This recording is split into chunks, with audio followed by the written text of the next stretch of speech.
loves, and welcome back to my channel. So in today's video I'm going to be doing a story time on how I nearly died.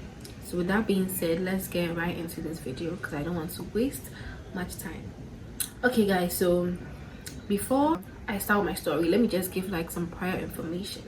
So my mom currently is not in Ghana. She lives in Ethiopia. She's working in Ethiopia, and this happened like my third year, I think, level 300 summer vacation. So the long vacation here in Ghana, we call it long vacation. So level 300 long vacation, and I had to go and see my mom. I don't know if you guys heard of the Ethiopian plane that was involved in the crash. So, and honestly, like I'm someone who, when I hear like something, it takes me a while to like get about it. Basically, the day came and I had to go to the airport. I got to the airport, I checked in, did everything. I think I got there like pretty early. I checked in, I did everything, and when I was done, I think it was like 10ish. So I sat down, I was just on like Instagram, like going through my socials, trying to like keep myself busy. It was time for us to board the plane. So I boarded the plane, did everything I was supposed to do. I found my seat and I sat down, and my whole idea was like once I get into the plane, I'll just like sleep. There was this like elderly man like sitting beside me, so it was time for the plane to take off, and I just like closed my eyes to like sleep, and then this man like tapped me. He like started asking me questions, and I was like, oh my goodness, like my whole plan was to sleep, but at this point I don't think that's what's gonna happen. I can't even sleep because he's now like touching me and asking me questions about Ghana. I think he's from Ivory Coast, so he wanted to like know like a lot of things about Ghana. About like an hour into the journey, he finally like started watching a movie, so I was okay, I was free to sleep. So I started sleeping and I was sleeping a bit, and it was time to eat. They came to like, he woke me up that it's time to eat, so I had to like, I woke up, and honestly I think, I don't know, but I think I'm the only one who doesn't like enjoy the food on the plane. I found my local bar. I just like took bread and cheese or something. We were serving like bread and cheese at that time, so I just had a few of that. And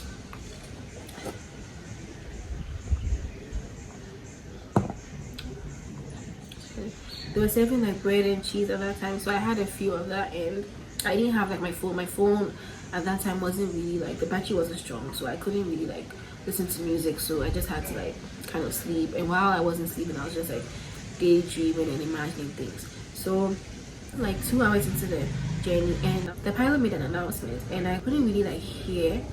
I knew the pilot was talking, but I couldn't really hear because of like the different accent they have.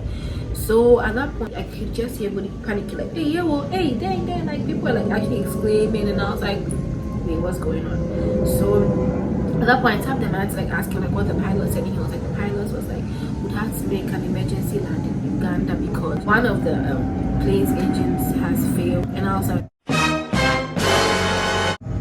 and everybody was like panicking, like, you know, shouting. You hear people say, hey, me fear for no, I'm person me too quiet. Yeah, like, you know, my house witches want me to travel. Somebody was now saying how her pastor told her she shouldn't travel, but she didn't listen. And someone was saying how she had a dream that like something bad was going to happen that day. And in my head I'm like, seriously, because it's the best time to like be saying all these things, knowing that there are people on the plane who are actually like panicking and scared. Like at that point, like I didn't even know what to do. Like I've never been in a situation where I've been so scared I couldn't even cry, because if you know me, I'm such a crybaby. I'm always crying. Like the least thing I hear, I start to cry. You know that thing where sometimes you're going through like so much pain that you can't even cry, like you just cannot cry. And then to make matters worse, I think we entered into like an area of high turbulence, so the plane started to like shake, boom boom boom boom boom boom boom, and I was like, oh my goodness, like could this journey get any worse? And people started screaming, like just started praying. Like I was like, oh my goodness, am I not going to end university? I never knew I'll come to the University of Ghana and like not finish, like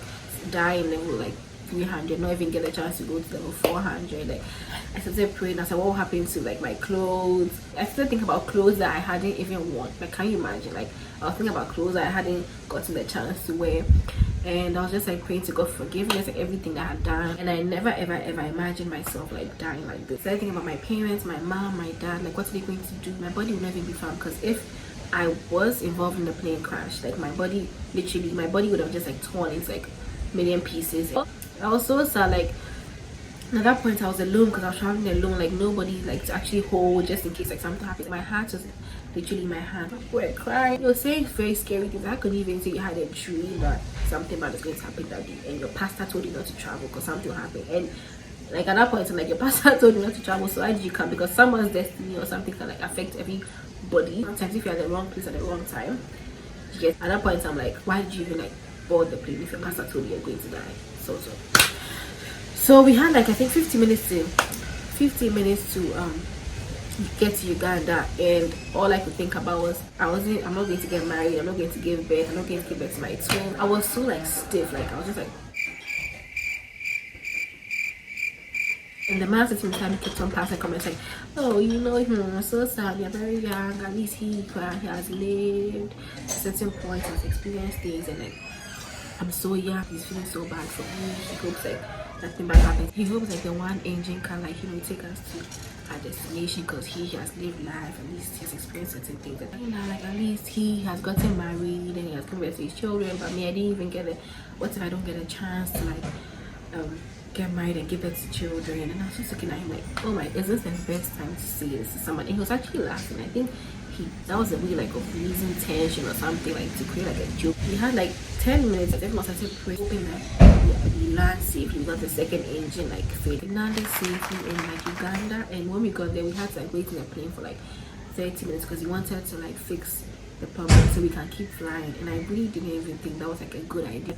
So they couldn't like fix the problem, so we had to like get around. They had to take our passport. When we got down, people were like, you know, like kissing the ground, and people were lying on the floor. A normal day I would have said that was like a bit too dramatic. They gathered like all of us at one place and we got like a bus. I entered the last. When I got to the hotel, there was like a long queue because people had like gotten there before me, and all I could think about was like trying to like meet my mom because she was supposed to be like waiting for me at the airport. And I took like my key from the receptionist. But when I was taking my key, I met this girl who was like, oh, why don't we like move? And she decided to like stay in my room. Luckily for me, I had bread inside my bag. We went to like the receptionist to get like the Wi-Fi because I had to like contact my mom or something to tell her like what happened. She was like she kept asking like the people at the airport like what the problem was, because all she could see was our plane was like, there was like this red line around the plane signifying danger. The people were like, they don't know what's going on. At that point my mom was like, she just like took her bag and put her bag on the chair as a pillow, and she just like put her head on the pillow and was like leaning on the chair. And I was like, and then when she told me, I was like so sad because in Ethiopia at that time the weather was like cold. I just decided to sleep. I was so tired and exhausted and hungry, and honestly the bread wasn't doing much for me because I wanted something to eat, like something, not bread. So I just decided to sleep because the hunger was too real for me.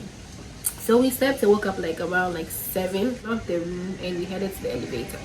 So on the way we met another girl who was like in the elevator, and she like left something, so she wanted to go and like take it from the room. So she like entered the elevator and wait for her. So we're like, okay fine, like why not? So we entered the elevator, and mind you, I was so hungry.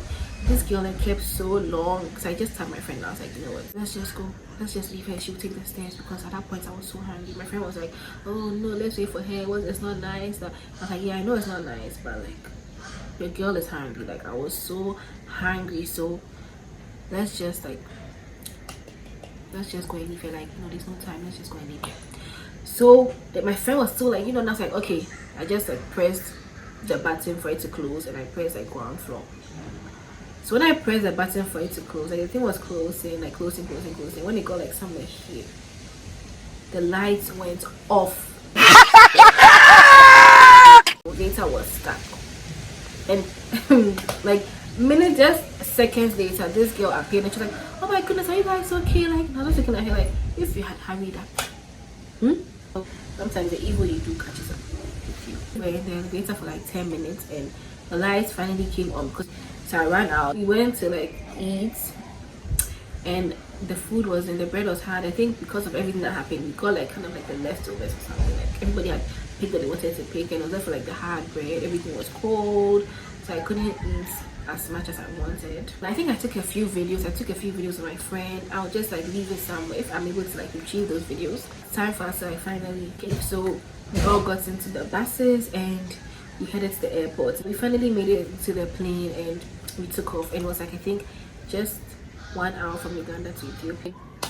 The plane landed safely in Ethiopia. I think I got lost at the airport after checking like the boards and everything. I made it to where I was supposed to go and like take my luggage, and I got out of the airport. When I got out of the airport, I saw my mom. Honestly, I feel like this taught me like a huge lesson, because you take a lot of things for granted, like leaving your house and coming back safely. So this brings me to the end of my video. If you like this video, don't forget to subscribe, don't forget to like, don't forget to put on your post notification buttons to be the first to know when I post something new. So hopefully I'll see you guys in my next video.